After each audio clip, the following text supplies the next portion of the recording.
Good evening, I'm Dennis Ward. Welcome to APTN National News Weekend. First Nations children and their family, shortchanged by a woefully underfunded, on-reserve child welfare system, are one step closer to receiving compensation. A federal court has approved the distribution plan for the $23 billion final settlement agreement. This builds upon a previous court decision last fall that approved the settlement amount. Under the agreement, each child and family member who qualifies is entitled to a minimum of $40,000. According to a statement by the Assembly of First Nations, application forms should be available before the end of 2024. The Prime Minister is also committed to giving a public apology, but no date has been set for that.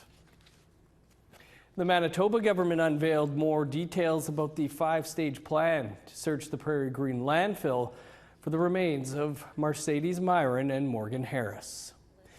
Premier Wab Kinew, along with project lead Amna Mackin, told reporters the team has entered Stage 2, which involves preparing the site, building some temporary structures, and a pilot test program. Stage 1, the initial planning stage, wrapped up in the spring, and the official excavation in Stage 3 is set to begin this fall. Stage 4 involves searching a targeted zone, and Stage 5 will assess the need for additional searches if required. The site will also include a healing space for family and elders. Premier Kinew described the search as a compassionate mission. It's not about delivering evidence and, other piece of information that can be argued in court. This is about bringing loved ones home. This is about returning with respect and dignity to women that 2 Manitoba families have lost.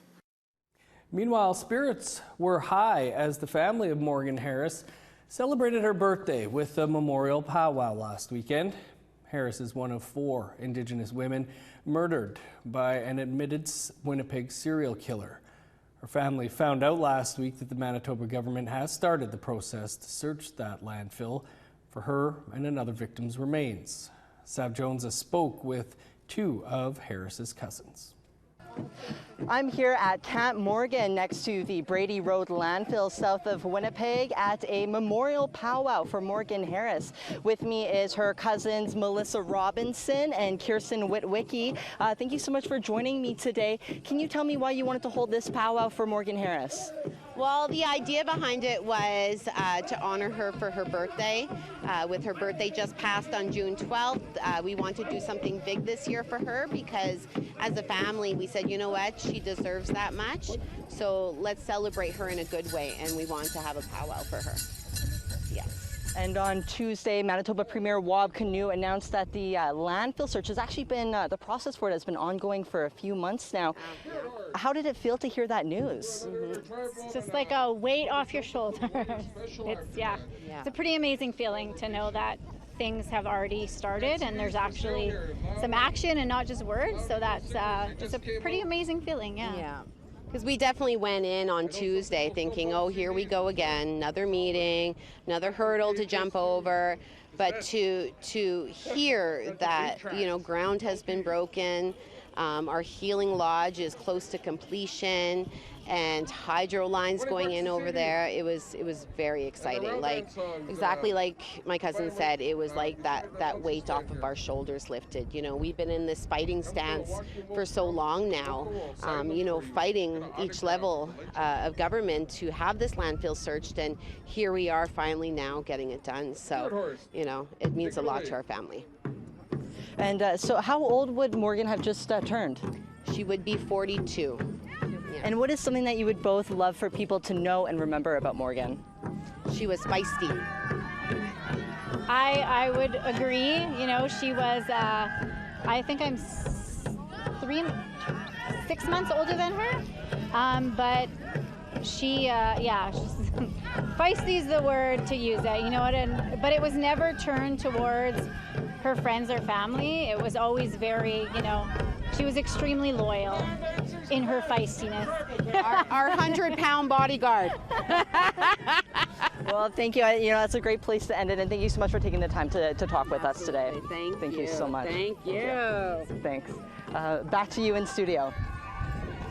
A former national chief of the Assembly of First Nations has launched a $5 million lawsuit against the organization.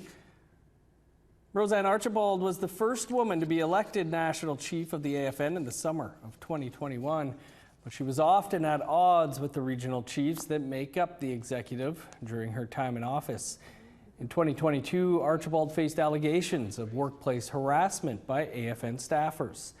In response, she said these allegations were a result of her calling for greater financial transparency in the organization.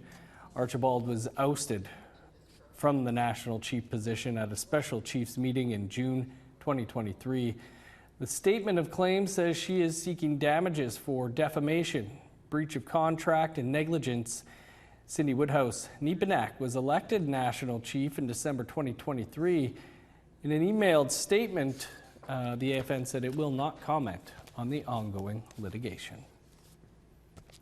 The federal government made good on a 2019 campaign promise to remove perceived threats posed by Opennet salmon farms against the wild salmon populations off the coast of British Columbia. However, the announcement was not exactly well received by everyone. APTN's Tina House has this story from Vancouver. Any questions on the floor at this time? At this press conference, Federal Minister Jonathan Wilkinson announced the end of Opennet fish farms in BC. The Opennet farms will be fully terminated in terms of operations within 5 years. And in that 5-year timeline, 63 BC salmon fish farm license holders will be expected to move entirely to land-based operations. However, that plan is not feasible, says Brian Kingsit, Executive Director of BC Salmon Farmers. Right now, land-based salmon culture is 0.07% of farm salmon around the world. And even though none of those systems have actually managed to come to scale with anything.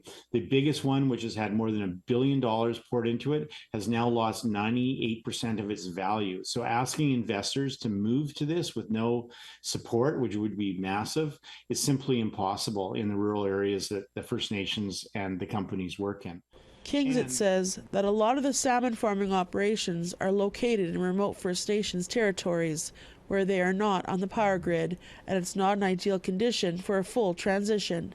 With over 500 Indigenous people directly employed in remote communities from the industry, a separate press conference was held across the street from those stakeholders.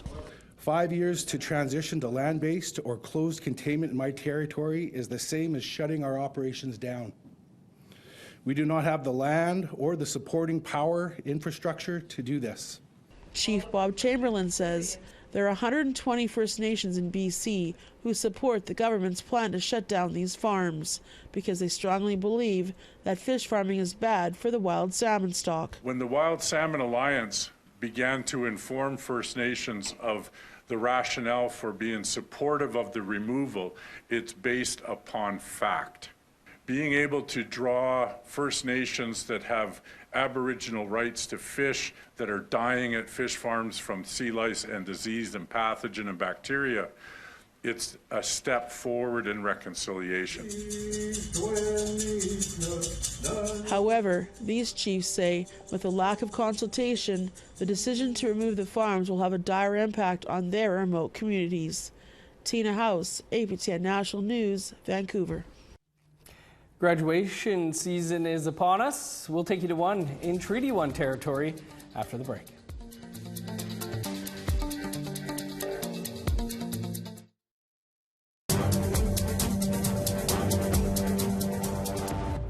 Welcome back. On Wednesday, dozens of Red River Métis gathered at the Seven Oaks Park in Winnipeg to commemorate the anniversary of what they call the victory at Frog Plain. It was on this day in 1896, a small party of mostly Métis and First Nations men, led by Cuthbert Grant, declared victory after a firefight with Hudson Bay Company Governor Robert Semple and his men. 20 of Semple's 28 men were killed. Only one Métis, a 16-year-old, was killed on Grant's side. The victory marked a significant win for Métis nationhood and their right to trade. But for years, the victory of Frog Plain was known as the Massacre or Battle of Seven Oaks in history textbooks. At the celebration, leaders from the Manitoba Métis Federation spoke of the importance of recognizing it as a win for the Métis. We are no longer hiding in plain sight. We're coming out, we're raising awareness of who we are, where we came from, where we're going. For generations, the Red River Métis faced scrutiny from the rest of Manitoba and Canada. The victory of Frog Plains was taught in schools as a Seven Oaks Massacre. That's what I was taught. Later called the Battle of Seven Oaks, then a large difference in perception when a victory is called a battle or a massacre, as it paints us as villains. While the Red River Métis were fighting for our rights, in schools we were taught to be ashamed of who we are. Over 100 graduates walked the stage in Winnipeg from the Yellow Quill College this week. Yellow Quill is governed by 6 First Nations and is also celebrating its 40th anniversary this year. As TR Wheatley shows us now, this graduation hits different because they're seeing a rise in student enrollment thanks to some recent good news. Vera Lal. This class is made up of 117 graduates ranging from mature high school students to college diploma earners in business, finance management, addiction treatment, mental health, and child and family services. It wasn't always easy to say what I felt. Mature high school student Micah Cordell was chosen by his peers to be this year's valedictorian. He also scooped up the most awards for finishing up with a 99% average. He shared his life story, including why he quit school more than 16 years ago. It was decided when I got there that I wouldn't accomplish anything. I would never end up anywhere. So I left school and I became tied up in gangs and selling drugs. It was a lot of healing. I struggled with depression and addictions for many years before finally coming to Sundance. It's stories like this why Yellow Quill was created back in 1984 by 6 First Nations, says its director Doreen Beaucamp.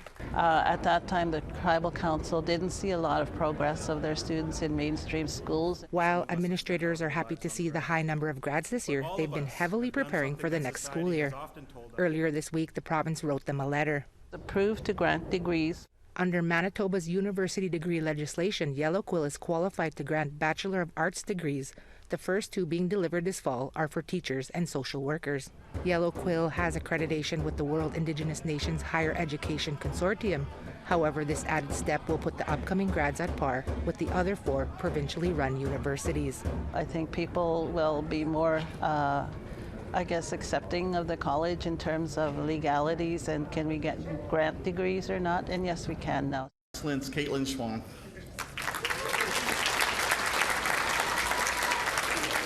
Caitlin Schwam completed her First Nations Child and Family Services diploma. She will be taking the new degree program in the near future. We want that. We want our First Nations people to come together and be able to have the same opportunity as everyone else, right?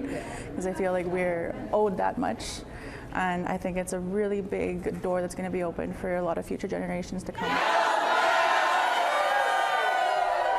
TR Wheatley, APTN National News, Winnipeg. Congrats to all the grads. Well, all month long, we've been celebrating Indigenous History Month by sharing poems from First Nations, Inuit, and Métis writers. Today's poem comes from Kevin Wesequate. Here's his reading of Your Words Are Powerful. Your words are powerful, my words are sad. Your words are dancing to the notes in my head. My words are like the trees of autumn days, like leaves that leave me in so many different ways. While your words are trickling out like a spring runoff, your words are bringing new meaning in life, while my words have been sustaining me all of these long winter nights. Your words are ushering in a summertime heat and are vibrant and new, while mine sit still and reflect the cold days of gray hues. And I imagine your future an open land untouched by man while I harvest my own and I'm trying my best to understand. I envision a day when we could all speak your 2 languages, the way of the Nehewak's poet, naturally speaking, naturally living, naturally sharing metaphors and similes on hand drums. near urban street corners, a place where Nehewak own homes on side streets by Nehewak owned businesses on Main Street, and poetry is taught in native schools on native tongues.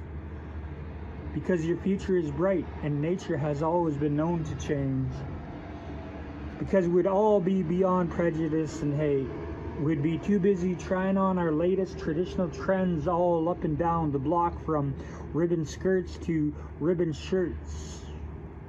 I imagine a place where we could trade in our protein bars for pemmican, where we could pick wild berries in our communities, where diabetes is on the decline thanks to the return of our medicine keepers. A place where our children could run free of gangs and crime, a place where young men could let out their hair out like warriors of the past, only now in suits and ties, where beadwork is valuable and honored over gold and diamonds, where instead of our elders or the homeless begging for change and suffering from homelessness, we would house them in the best of places above everything else. If a child only speaks their Neheo tongue, they would be regarded as royalty out here on these prairies, and I'm referring to you, young native poet. I am honored to have been a momentary teacher of poetry, and I am glad to know that you could go on practicing your new poetry skills in 2 languages, as I only know this one. You see, my belly is nearly full and yours has yet to taste this beautiful world.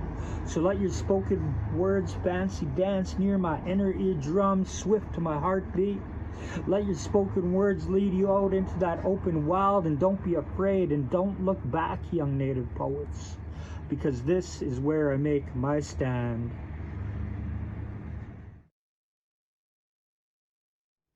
Great stuff, Kevin. Thanks for that. You can find all of those over on our website, aptnnews.ca. Well, another poet of sorts, Snoop Dogg, is on his Cali to Canada tour right now and was gifted a beaded medallion on his Winnipeg stop. That story and more still to come.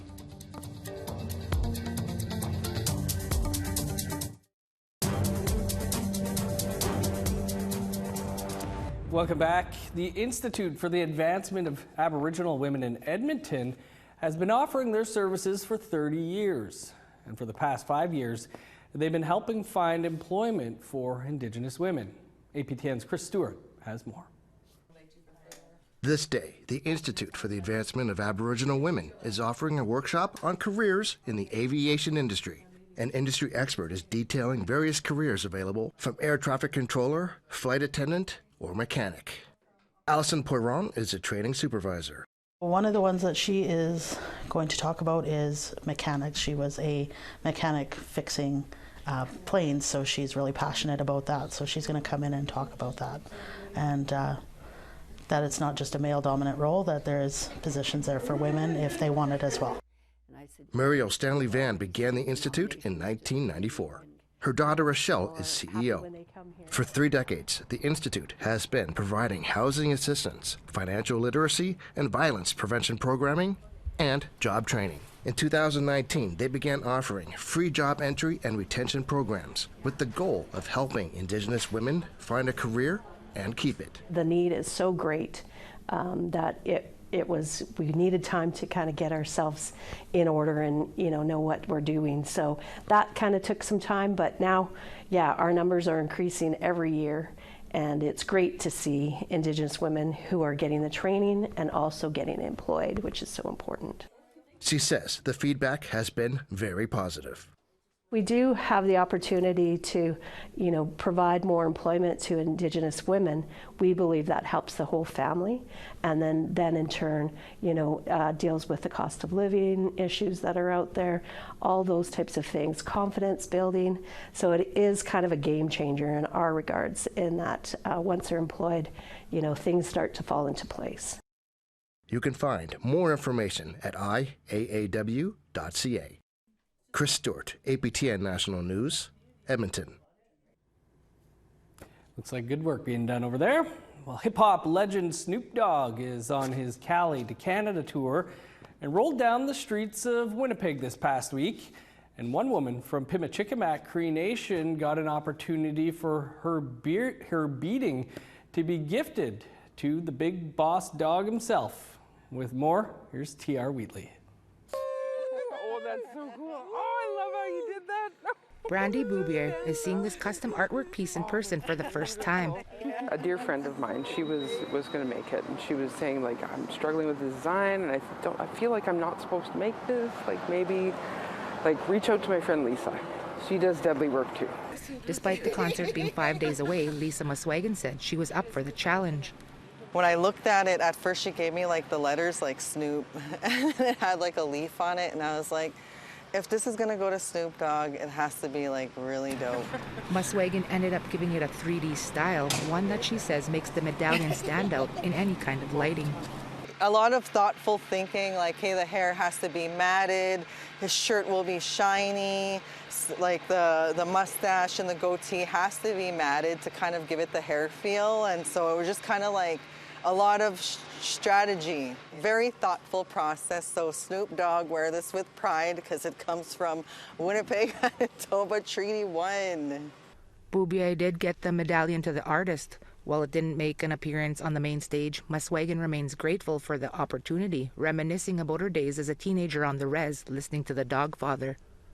Never would have ever thought that I'd be something ever so awesome for that artist I was listening to then. Yeah. Inner child is happy today. My inner cross-legged Lisa is happy. This type of beading isn't the first to make it into the hands of an artist. When Ice Cube did his tour, somebody threw a medallion on stage, like just hoping that he would get it, and he was so appreciative. This is Indigenous land, and so we should be giving him something that's connected to Indigenous land and Indigenous people. Connections that Muswagan says the art industry needs. Man, I encourage all you new beaders out there, just keep going no matter what anybody says. Beading is a life skill and a life journey. There was a time where I had to take like a day off because it wasn't looking like Snoop. It looked like a random uncle. No, just kidding. Now she's sea-walking her way to the bank with the money she made from this custom order made for DOGG. T.R. Wheatley, APTN National News, Winnipeg. Love that story. Right deadly beadwork there as well. Good stuff. I wish I would have got to see Snoop Diggity, but next time he's going to live forever. That's all the time we have for your APTN National News for this weekend. For news anytime, you can visit our website, aptnnews.ca. I'm Dennis Ward. Marcy Miigwech, thanks for being with us. Enjoy the rest of your weekend.